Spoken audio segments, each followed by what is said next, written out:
just so we're clear on the scale of the issue, each electric vehicle battery for a heavy-duty truck weighs 8,000 pounds, and you need at least 2 of them. So we're talking the weight of, 4 or 5 cars. And my friends and peers in the industry nationwide who have tried to make efforts to put in, say, hey, I'm going to convert a dozen forklifts to electric, or I want to tee up a facility for 30 electric trucks.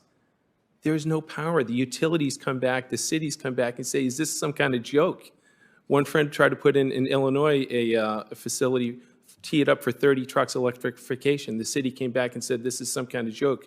You're asking for more draw than the entire city requires. And just to give you an idea, 30, 50 trucks, that's like a 5-6 megawatt application. The factory that makes the trucks is a 2 megawatt factory. The U.S. government spent $10 million to renovate a single gas station in Afghanistan. $300 million was wasted developing camouflage for the Afghan army that turned out to actually make soldiers more visible. $350,000 went to funding a study on how grandparents respond morally to difficult situations. $5 billion was spent every year maintaining unused federal property that was not sold or demolished. $3 million was spent on building an app for the Afghan army that generated workout routines it was never used. $1 billion was wasted on defective and unusable police cars that were ordered for Afghanistan.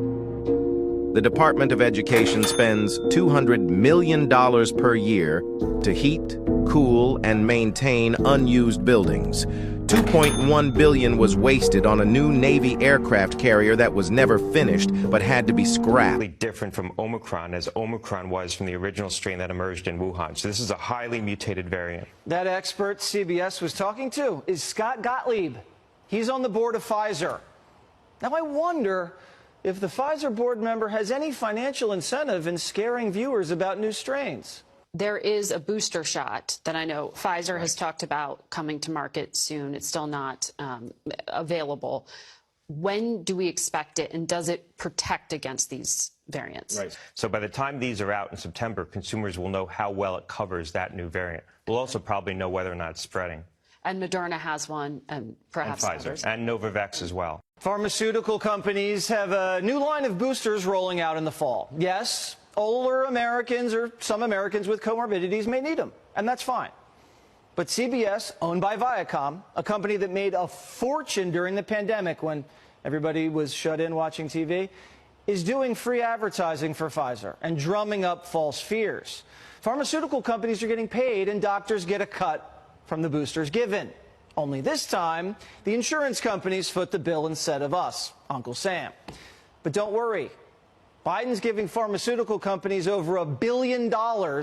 So no right given to the people of the United States is absolute, and that includes the right to free speech.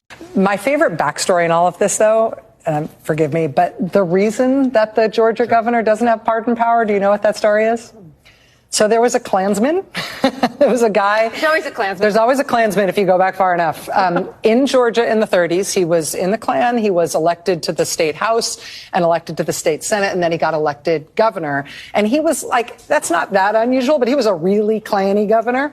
He actually, once he became Georgia governor, he went to the imperial wizard, the head of the National Ku Klux Klan, and made him an honorary member of the governor's staff, and then gave him a big state contract. So he was effectively funding the national Klan with the resources of the state of Georgia. People of the state of Georgia were totally fine with this. The thing they were not fine with was this guy was fundamentally and fantastically corrupt.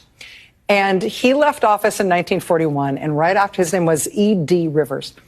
And right after he left office, they changed the state constitution so that nobody else could be corrupt in exactly the same way this Klan guy had. He used to send his driver to the prison yards in various prisons around Fulton County, and they would pre-print pardons and bring them down to the prisons. And then his driver, his chauffeur, would walk around the prison yard and say, how much money you got?